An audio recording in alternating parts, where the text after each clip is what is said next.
you called it last week. You said the only thing that would stop people from wanting to see some movement on tax reform was hurricanes, and, well, we got our share of them. What really do we expect now with the market? Is it just a wait and see until everybody kind of figures out what's going on with Irma and possibly Hurricane Jose afterwards? So yes, the hurricanes are definitely taking center stage for the market because we just passed the debt relief for Harvey. Now we're looking at Irma. And next, as you said, is Jose, which is already really growing rapidly. We saw the insurance stocks getting hit at the end of last week. And actually we saw, the Home Depots and Lowe's kind of bouncing up a little bit at the end of last week because people are going to have to start repairing their homes. So it's kind of a mixed message, but definitely that is kind of putting the market on hold. It definitely has put DC on hold as well, because that's the main issue, is getting some relief out to those people for what's going on. But even then in Congress, I thought that there was at least some modicum of hope, at least for those of us who have been wanting to see our government, work. There was a quick bipartisan legislation on Hurricane Harvey debt relief. And then we saw, if you're a Republican, you may not be happy about that, but Trump reached across the aisle with the Democrats to get that relief bill plus a spending bill passed at least for the next 3 months. That had to look good to the investors. That is one of the main reasons this market was not down bigger last week.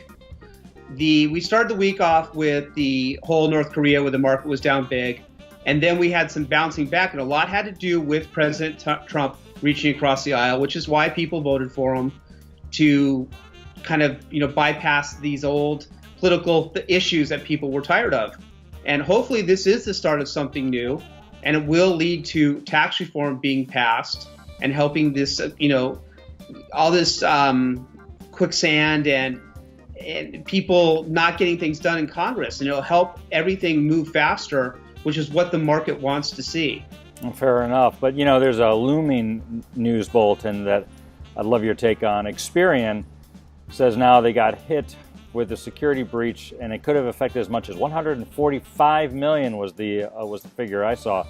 How is that going to play into the market in the coming weeks?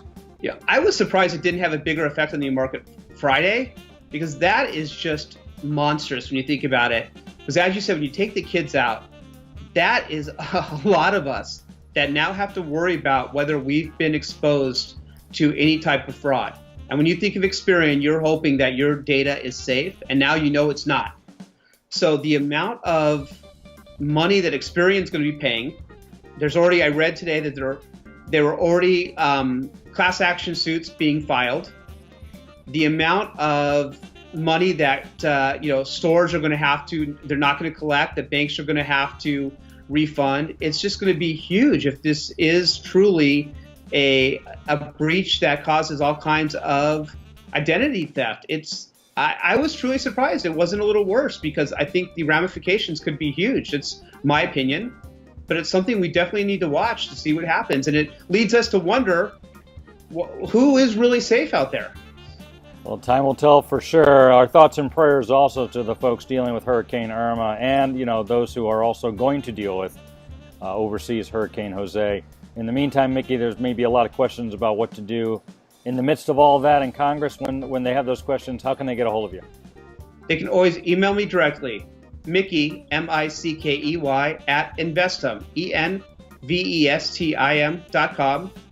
They can follow us on our Facebook page, which is Envestim, and actually we have a daily market recap every day, so please join us on our Facebook page and see the daily market recap. It's just a couple-minute video.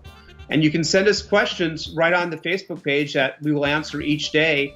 Any type of market question or investing question, leave it on our Facebook page and we'll answer it on the Facebook Live. And also on our Twitter at Investim1. Mickey, thanks as always. Have a good week. We'll talk next week. You too, David. Thank you very much.